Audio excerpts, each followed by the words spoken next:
Perfecto. Muy bien. Bueno, buenas tardes. Bienvenidos a todos y a todas a un nuevo coloquio del Instituto de Astronomía y Física del Espacio, el IAFE. Le damos la bienvenida a todos los que se estén sumando ahora y los que después nos siguen por nuestro canal de YouTube. En el coloquio de hoy tengo el gusto de presentarles al licenciado Marco Villagrán. Él es becario doctoral del CONICET en el IAFE, está dirigido por la doctora Elsa Giagnani. Marco trabaja haciendo modelados numéricos de flujos astrofísicos en particular. Hoy nos va a contar acerca de algunos de los resultados al simular numéricamente la interacción entre un remanente de supernova en expansión con el medio interestelar. Como siempre, después de la charla vamos a hacer un espacio de preguntas y comentarios. Y bueno, Marco, muchas gracias por tu aporte a los coloquios. Y bueno, entonces te cedo la palabra. Gracias. Sí, como ya mencionaron, yo les quería hablar aquí de simulaciones numéricas de remanentes de supernova en expansión que entran en contacto con el medio interestelar turbulento. Entonces, pues, la astronomía, como saben, está llena de fenómenos complejos que están compuestos por distintos elementos en un amplio rango de escalas, y todo esto mantiene la Vía Láctea pues, como la conocemos. No es que sean estrellas como objetos individuales y tampoco son nubes como objetos individuales.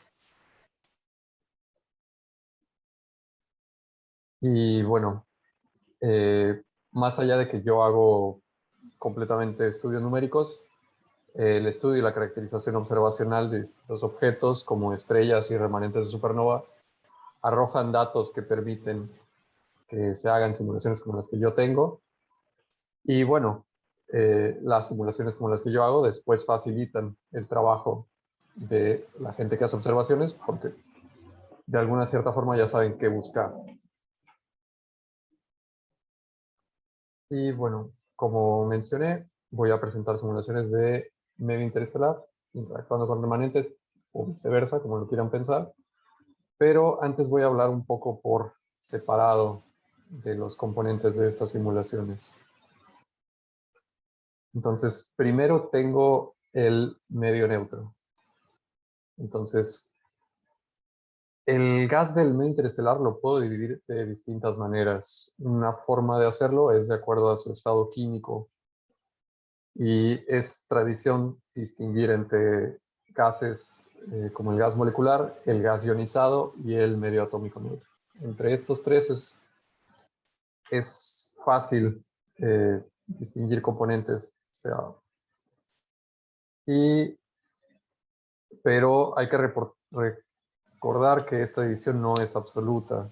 Nosotros lo podemos ver como medios separados, pero en la naturaleza se encuentran mezclados. Y el que yo llamo gas atómico neutro, en realidad no es completamente atómico, pues contiene moléculas, no solo de moléculas de hidrógeno, sino moléculas más complejas y llega a tener hasta granos de polvo, pero también tiene protones, electrones libres y algunos otros iones que pueden llegar a ser importantes.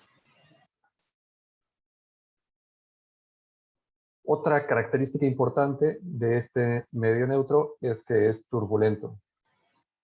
Y en términos ya más fijos estoy hablando de un gas que es compresible, que se encuentra magnetizado por el disco galáctico y que térmicamente está en un equilibrio inestable. Y este equilibrio inestable se mantiene por procesos de calentamiento que en su mayoría son por interacción con rayos cósmicos, sean galácticos o extragalácticos, y se mantiene en un enfriamiento constante por líneas de emisión molecular. Pero también tenemos líneas de granos de polvo, que sería ya un efecto fotoeléctrico, el que está enfriando por acá. Y también, como estoy hablando de hidrógeno, en su mayoría, en grandes cantidades, inclusive líneas prohibidas de 21 centímetros de hidrógeno se pueden considerar como enfriamiento. Ahora, una parte, si tal vez menor comparado con los rayos cósmicos, que no deja de ser importante para el calentamiento, es la interacción con fenómenos galácticos en la vecindad del gas, como pueden ser la misma radiación de estrellas que estén cerca, o encontrarse con frentes de choque, que pueden ser de supernova o de vientos, cualquier objeto que se les ocurra que pueda tirar gas al medio. Y bueno, este escenario de un gas térmicamente inestable resulta en que tenemos grumos fríos. Cuando digo frío estoy hablando de más o menos unos 100 kelvins, que son más densos, y para mí cuando digo más denso estoy hablando de densidades de 10 partículas, 10 átomos de hidrógeno por centímetro cúbico, que están inmersos en un medio tibio que no supera los 10.000 kelvins por mucho y que tiene densidades menores, menos de una partícula por centímetro cúbico, más o menos 0.1. Y al menos en la vecindad solar, el campo magnético asociado a este gas suele ser más o menos del orden de 1 microgauss. Acá en este gráfico les presento un histograma que saqué, son simulaciones mías de solamente gas atómico neutro. Tengo dos simulaciones distintas, que un poco más adelante voy a hablar porque es importante tener dos. Pero lo que quiero que vean es la distribución de densidad, que si bien tengo por aquí picos que pueden ser no tan notorios, hay dos picos claros en densidades bajas, más o menos 0.1, y en densidades un poco más altas, 10 partículas por centímetro cúbico. Esta es una distribución típica del gas atómico neutro, más o menos hablando de valores típicos de la vecindad solar. Si nos movemos un poco en el disco galáctico, esto empieza a cambiar, pero la idea sigue siendo la misma. Y bueno, para obtener gráficos como el que les acabo de presentar, se realizan simulaciones que tratan de emular este gas. Yo he utilizado un esquema euleriano a malla fija de 512 puntos al cubo, con condiciones a la frontera periódicas, que para la gente que no está familiarizada con esto, significa que el gas no sale de la caja, pero tampoco estoy inyectando material nuevo. Simplemente estoy reciclando todo lo que tengo. Físicamente, el sistema que estoy simulando representa un cubo de gas que tiene 100 parsecs por lado. Suelo partir de un sistema en reposo con una densidad uniforme de unas 2 partículas por centímetro cúbico y con un campo magnético uniforme que está completamente a lo largo de una sola dirección. Después se introduce turbulencia en forma de inyección de energía. Esto se hace en espacio Fourier y normalmente lo hago a un solo número de onda que siempre busco que corresponda a la mitad de la caja, que en este caso son 50 parsecs. Esta inyección de energía se hace constantemente. En los pasos de tiempo que voy teniendo, voy siempre teniendo inyecciones de energía. Las escalas de tiempo del gas atómico son bastante grandes, estoy hablando de millones de años, y esta inyección de energía, yo no estoy fijando exactamente de qué objetos viene, pero siempre suponemos que el gas, al ir en la galaxia, está frecuentemente en contacto con radiación, con choques de alguna u otra onda que vaya pasando por ahí, inclusive por el movimiento que tiene en el disco galáctico, siempre está recibiendo energía y eso es lo que trato de reflejar con estas patadas turbulentas que le voy inyectando. Y bueno, este tipo de escenarios genera un medio con muchas homogeneidades, la cual después es lo que tiene que encontrarse un remanente. Analíticamente hablando, desde los tiempos de Sedov, en su paper del 59, se han hecho muchos trabajos donde se tiene un choque o un frente de onda expandiéndose sobre un medio uniforme, o que se llega a encontrar con algunos objetos en concretos, como esferas o cilindros, algunas geometrías un poco más complejas, pero nada cercano a tratar de resolver analíticamente un frente de onda que se enfrente con un medio absolutamente inhomogéneo. Si nos vamos al punto de vista observacional, también es virtualmente imposible conocer las condiciones del medio previo a la interacción con un remanente en expansión. Pero es bien sabido que las condiciones del medio afectan la geometría y la radiación del remanente que se está observando. Entonces, poder conectar esto, de llegar a completar lo que analíticamente es muy complicado de hacer, con lo que también observacionalmente es virtualmente imposible de conocer, las simulaciones numéricas ayudan mucho con esto.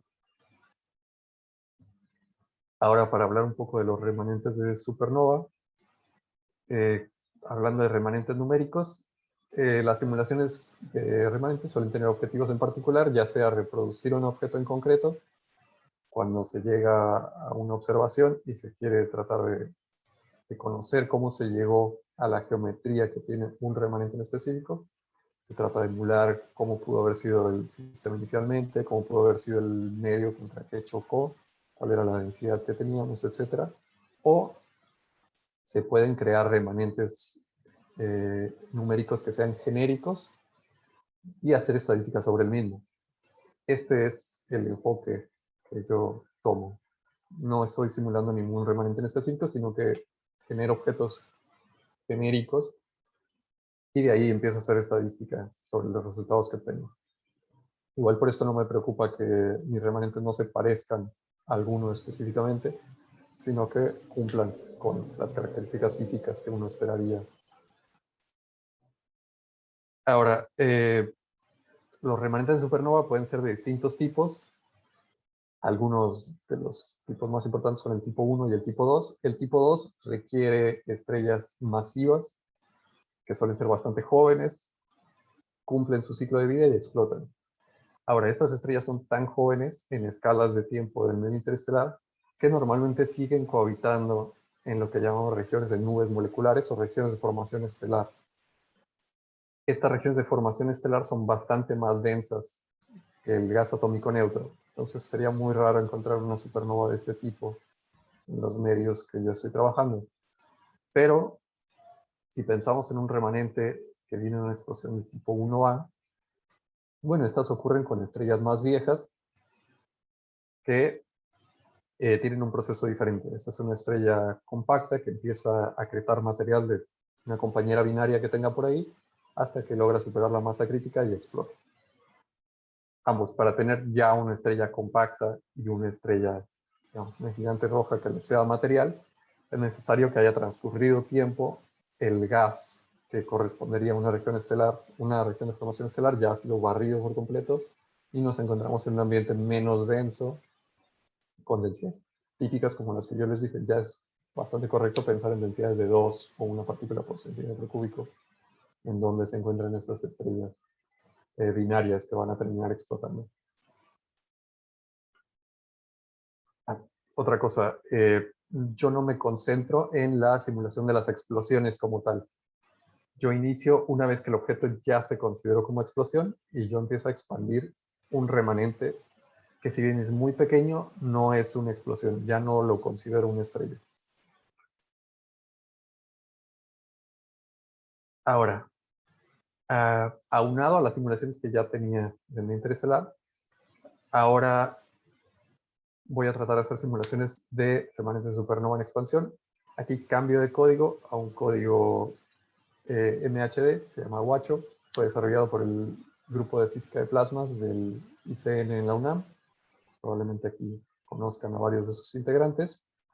Y bueno, también es un esquema de diferencias finitas, pero ahora cambio las condiciones a la frontera. Ya no voy a tener fronteras periódicas, ahora las tengo completamente abiertas porque aquí el gas puede llegar a escapar, lo cual es bastante lógico si consideran que es un remanente que está expandiéndose y probablemente va a terminar saliendo de la caja en la que estoy trabajando. Vuelvo a trabajar con 512 al cubo celdas, pero esta vez voy a representar 25 parsecs.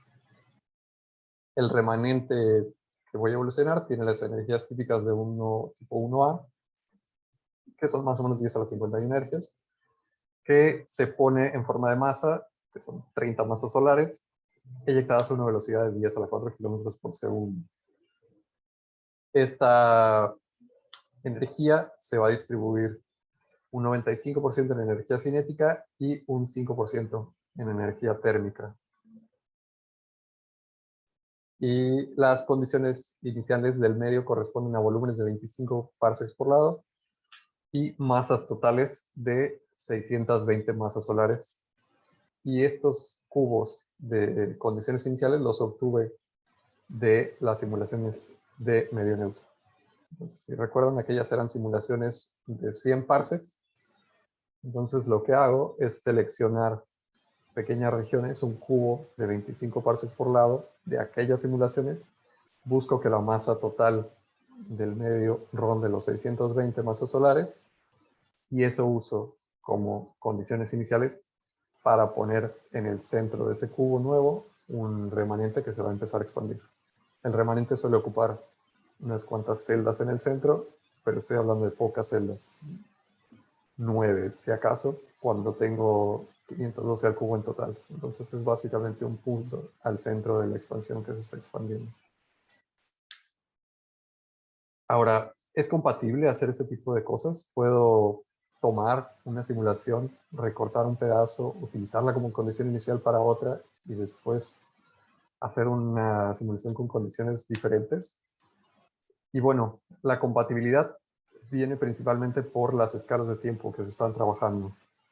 Como les dije, el medio neutro tiene escalas bastante amplias de tiempo. Esta es una gráfica de la evolución temporal del medio neutro y si ven, una vez que se ha estabilizado la energía cinética y la energía interna que estoy representando acá de distintas simulaciones muy similares entre ellas, todas de medio interestelar, llega un periodo en donde no hay grandes cambios a lo largo de millones y millones de años. Mientras que un remanente de supernova crece en cientos de años. En un par de miles de años el remanente ya está básicamente fuera de la caja numérica. Entonces, la vida entera de un remanente es menos de un paso de tiempo de una simulación de medio interestelar, por lo tanto, es aceptable usar una fotografía o una salida de tiempo de una simulación de medio interestelar para una condición inicial de una simulación de remanente de supernova. Uno de los ingredientes importantes para la emisión y por lo tanto para las observaciones de un remanente es el campo magnético asociado al sistema, tanto su intensidad como la geometría del campo. La geometría con respecto a algún objeto de interés, en este caso podría ser un frente de onda o podría ser frente a una nube en particular. Por lo cual yo estoy probando condiciones iniciales con campos magnéticos de dos intensidades promedio distintas. Por eso tenía dos colores en los gráficos que les mostré al principio. Entonces aquí en rojo les muestro la distribución de campo magnético inicial de la simulación con un campo más bajo de 1.2 microgauss. Y en azul les muestro la distribución de cómo es el campo magnético si lo pongo en promedio más alto. En este caso 9 microgauss. Si ven, cuando el campo magnético es más alto, lo que suele hacer el gas es no modificarse mucho, es bastante tenso magnéticamente, entonces no tengo una distribución como tal y los valores se quedan bastante cercanos al promedio que yo le di como condición inicial a la simulación. Si tengo un campo magnético más bajo, no tiene tanta tensión magnética y el campo lo puede ir dispersando y distribuyendo, llegando a tener valores más bajos, pero también moviendo un poco hacia donde encuentro los valores máximos. Está acumulando líneas en algunas regiones y esas líneas tienen que haber salido de alguna parte.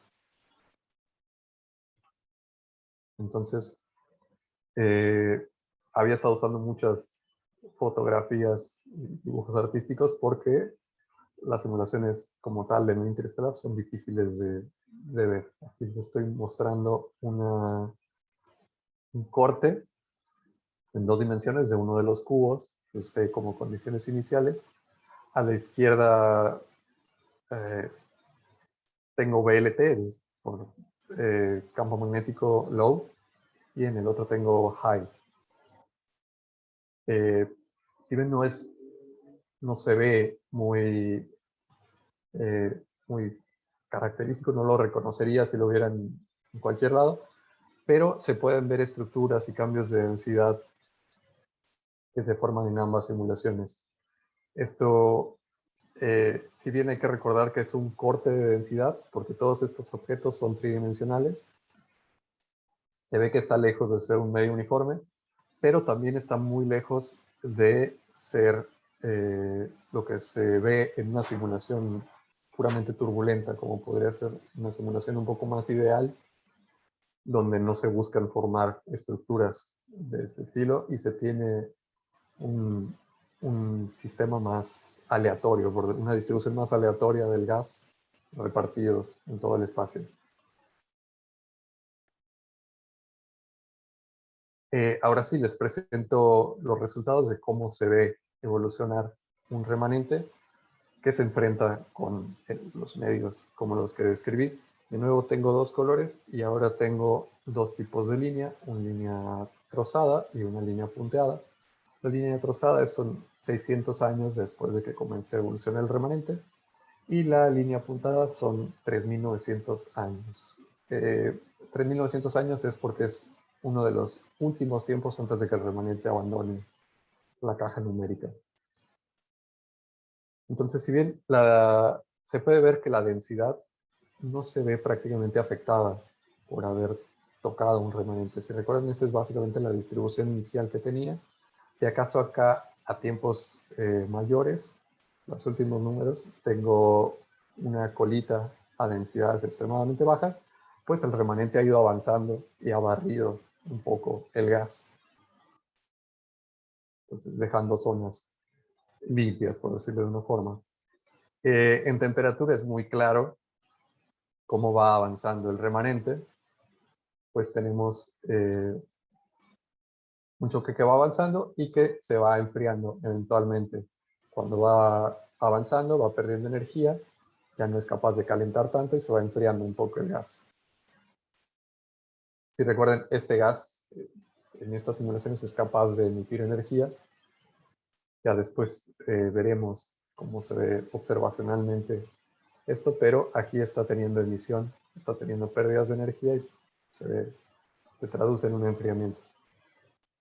También es bueno ver que si bien estas son temperaturas muy altas, la distribución de temperaturas en general del medio no cambia mucho con respecto a cómo era inicialmente. Tenemos temperaturas de 10 a la 2, que si bien les había dicho al principio, el gas atómico suele rondar los 100, 200 grados de temperatura para considerarse gas frío. En velocidades tampoco hay muchas sorpresas. Se puede ver cómo el frente de onda y el remanente va avanzando, va perdiendo velocidad mientras se va encontrando con material. Y por eso al principio tengo, después de 600 años, un pico a velocidades bastante altas. El remanente apenas va empezando, no ha perdido tanta energía. Y después de 4000 años, este frente se va desdibujando un poco, va perdiendo energía, va perdiendo velocidad y se traslada a valores más intermedios. Mientras que el medio, en general, sigue teniendo unas componentes bastante estáticas comparadas con las velocidades que llega a tener el medio. Por último, y lo más interesante, es la evolución del campo magnético. Aquí, el campo magnético puede acumularse a lo largo de la frontera que tiene el remanente en expansión. Entonces es de esperar que incremente la intensidad máxima que tiene este campo.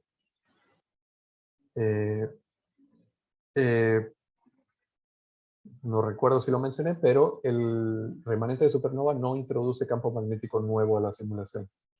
Entonces, esto solo representa una reorganización del campo magnético del medio interestelar. Entonces, estoy teniendo compresiones que están moviendo el pico máximo en el mínimo de el medio. Y conforme de manera similar a los argumentos que utilicé para describir las distribuciones iniciales, el campo magnético más débil, que en este caso es el rojo, tiene más facilidad de compactarse. El pico máximo ahora supera los 10 microgauss, y si recuerdan, este tenía un promedio de 1 microgauss. Entonces aumentó en un orden de magnitud el valor promedio del campo magnético. Mientras que para campos más fuertes no es tan tangible este cambio, pero sí notamos un aumento en los máximos que se llegan a tener en campo magnético. Todo esto va a ser importante para las personas que necesitan campos magnéticos más altos que lo que se suele observar en el medio interestelar para poder explicar algunas de las observaciones que se tienen de remanentes. Ahora regreso a mostrarles rápidamente unos cortes de densidad que ahora son después de los casi 4000 años para el remanente que se ha estado expandiendo. Y como ven, las geometrías están lejos de ser las geometrías perfectas que se llegan a tener en un remanente que se expande en medios cuasi uniformes o medios de distribuciones aleatorias de densidad. Y puede que esto se vea bastante esférico, pero recuerden que es un objeto 3D y este es solo un corte bidimensional. Entonces, visto desde otro lado, esto llega a ser bastante parecido acá. Visto desde otro lado, este puede ser bastante esférico. Esto le agrega un nivel de importancia adicional a las simulaciones, porque a diferencia de las observaciones, aquí podemos manipular el punto de vista que tenemos, y esto va a afectar al tratar de hacer observaciones sintéticas o de obtener densidades columnares a partir de estos cubos. Pues dependiendo de qué dirección tomemos, el objeto puede tomar características un poco distintas. Finalmente quiero hablarles un poco de cómo es emular estas observaciones o qué resultados terminan siendo. Entonces, algunas de las cantidades importantes que podríamos tratar de emular es cómo se ve en un radiotelescopio o cómo se ve si tenemos rayos X estos objetos que yo construí. Entonces aquí les presento los resultados en 3 pasos de tiempo distintos del remanente que se ha estado expandiendo, de los que tenían un medio con un campo magnético promedio de 1.2 microgauss. Aquí la intensidad de fracción de polarización está en los contornos grises. La emisión en rayos X está en celeste. Y el campo magnético son estas líneas verdes que se pueden observar, pero no es el campo magnético que se obtendría si yo abriera mi cubo numérico y sacara esos vectores.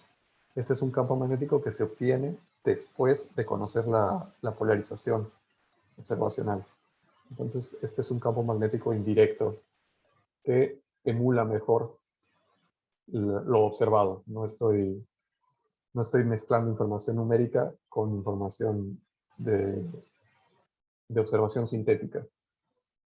Y un detalle aquí que les puede llegar a interesar es cómo se ve la dirección del campo magnético con respecto a el frente de expansión del remanente, que si bien a tiempos cortos no parece tener correlación alguna, conforme vamos aumentando en tiempo, algunas regiones que parecerían estar perpendiculares campo magnético con el frente de onda, o si lo ven como la normal es paralela al campo magnético, se voltean y ahora tenemos regiones que en rayos X son importantes, que se encuentran con la normal del choque perpendicular al campo magnético. Entonces pasamos de regiones con una normal paralela al campo magnético a regiones con normales perpendiculares. Entonces,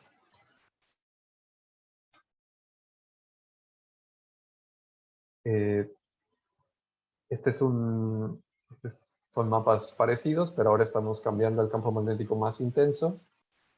Representa las mismas cosas, campo magnético que viene de polarización en líneas verdes, intensidad de fracción de polarización en contornos grises y emisión en rayos X en celeste. Si bien aquí es bastante marcado que los cambios pueden llegar a ser distintos, tenemos menos puntos de observación en estas regiones. Y si recuerdan, algo que he estado mencionando es que este campo magnético más intenso es menos maleable. Entonces no es tan fácil que un remanente de supernova cambie la dirección en la que se encuentra el campo magnético a como lo podía hacer con el campo magnético más bajo. Y bueno, me gustaría concluir diciéndoles que es posible combinar simulaciones numéricas para generar escenarios más complejos, y hacer este tipo de combinaciones reduce la necesidad de un mayor poder de cómputo. Entonces, con cómputo más modesto, uno puede llegar a generar escenarios más complejos, que si se quisieran hacer desde cero, requerirían muchísimo más tiempo y poder de cómputo. También que un remanente en expansión altera fuertemente las características magnéticas del medio, y que estas simulaciones nos permiten contrastar directamente con resultados 3D contra la información proyectada en un plano, ayudando a comprender lo que se observa. Y bueno, aquí por cosas de tiempo no lo mencioné, pero yo puedo tomar mi mismo remanente, generar distintas direcciones de observación y hacer mapas similares a estos que presenté, pero que se ven completamente distintos siendo el mismo objeto solo porque me paré en otra esquina del cubo y ahí puse mi telescopio a observar. Y bueno, por mi parte sería todo.